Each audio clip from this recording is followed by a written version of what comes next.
Mon, lo ngapain waktu sujud? Kepala lo gosek-gosek gini. Ya gue kan pengen kayak orang-orang, Del. Maksud lo? Udah gak usah lu pikirin. Lakum dinukum waliadin. Tahu lo.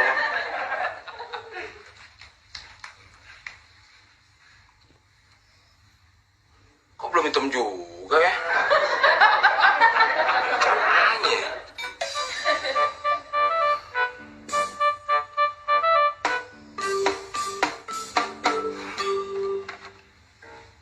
Ini solusinya.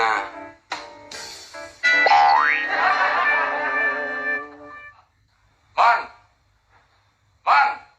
cepetan dong. Ntar keburu azan nih. Gak kebagian tempat kita. Dari kiai lo, Mon. Wah. Kenapa jidat lo? Kepentok.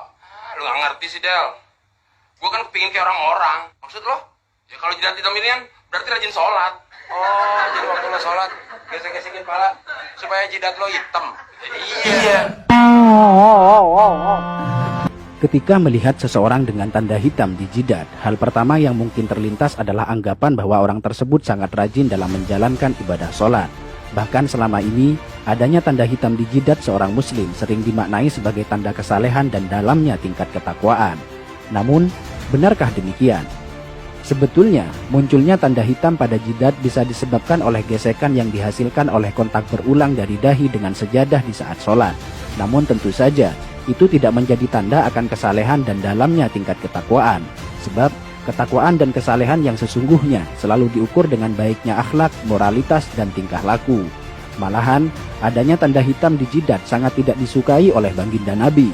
Dalam sebuah hadis yang diriwayatkan oleh Anas bin Malik dijelaskan bahwa Rasulullah Shallallahu Alaihi Wasallam bersabda yang artinya, "Sungguh, aku marah dan tidak menyukai seorang laki-laki yang ketika aku melihatnya terdapat bekas sujud di antara kedua matanya."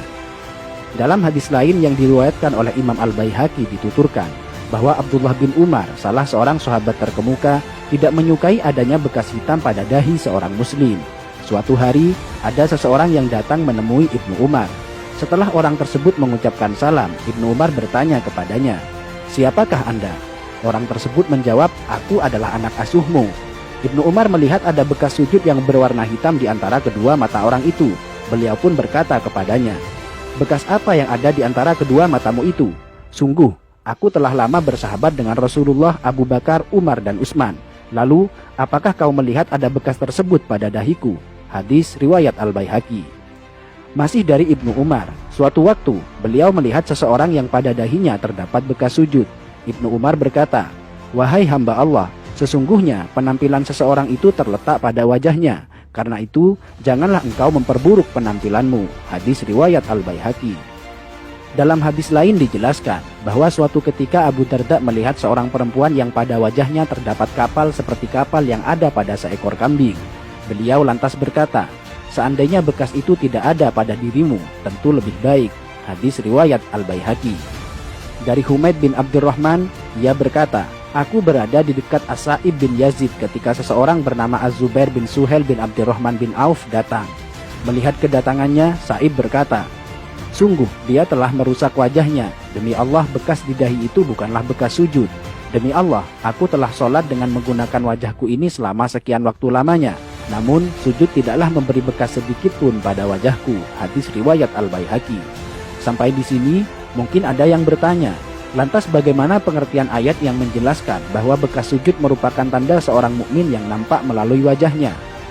Menjawab pertanyaan ini, terdapat penjelasan dari Imam Al-Baihaqi yang dituangkan dalam kitab Sunanul Kubronya.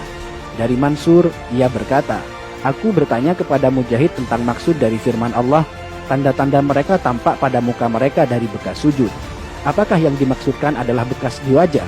Mujahid menjawab, "Bukan, bahkan ada orang yang kapalan yang ada di antara kedua matanya bagaikan kapalan yang ada pada lutut unta. Namun, dia adalah orang yang bejat. Tanda yang dimaksudkan adalah kekhusyuan." Hadis riwayat Al-Baihaqi. Bahkan dalam kitab Hasyiatus Shawi dijelaskan, bukanlah yang dimaksudkan oleh ayat adalah sebagaimana perbuatan orang-orang bodoh dan suka pamer, yaitu tanda hitam yang ada di dahi, karena hal itu adalah ciri khas dari Khawarij. Dalam sebuah hadis disebutkan, Sungguh, saya benci seseorang yang saya lihat di antara kedua matanya terdapat bekas sujud. Sampai di sini, mungkin Anda sudah paham bahwa tanda hitam di jidat sama sekali bukan tanda kesalehan. Alih-alih tanda kesalehan, justru tanda tersebut sangat dibenci oleh para sahabat dan tabi'in karena dikhawatirkan akan menimbulkan riya pada pemiliknya. Dan perlu dicatat bahwa orang yang mengaku rajin dalam bersujud namun terdapat bekas hitam di dahinya, itu artinya ada yang salah pada gerakan sholatnya. Karena seharusnya muka orang yang rajin bersujud akan tampak bercahaya dan berseri-seri, bukan sebaliknya menjadi kapalan dan menimbulkan bekas hitam. Biasanya dia menjadikan dahinya sebagai tumpuan, bukan tangan dan kedua lututnya. Padahal cara sujud yang benar adalah sebaliknya, yaitu menjadikan kedua tangan dan lutut sebagai tumpuan.